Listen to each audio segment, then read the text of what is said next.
બનાસકાંઠા જિલ્લાના ધાનેરા તાલુકાના શેરગઢ ગામે દીપડાએ યુવક પર હુમલો કરતા યુવક ઘાયલ થતા 108 દ્વારા હોસ્પિટલમાં ખસેડવામાં આવ્યો હતો।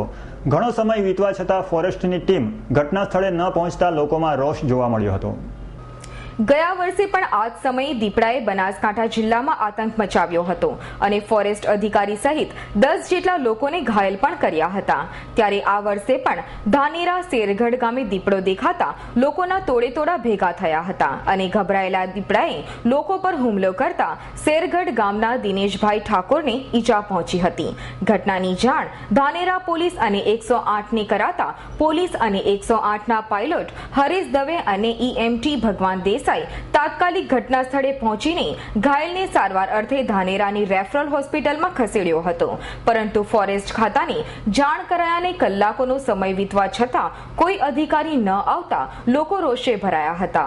તો બીજી તરફ એવું પણ સાંભળવા મળ્યું હતું કે જિલ્લાનું ફોરેસ્ટ ખાતું ફક્ત હપ્તા મળે ત્યાં જ જાય છે, બાકી લોકોને મદદ કરવા કેમ નથી આવતું અને જો હપ્તા ન ખાતું હોય તો જિલ્લામાં થતા વૃક્ષ નિકંદન અટકાવે અને ઊભા થયેલા પ્રશ્નો સામે કાર્યવાહી કરે। કેમેરામેન અશોક ઠાકોર સાથે સુરેશ ગલચર, S9 ન્યૂઝ, બનાસકાંઠા।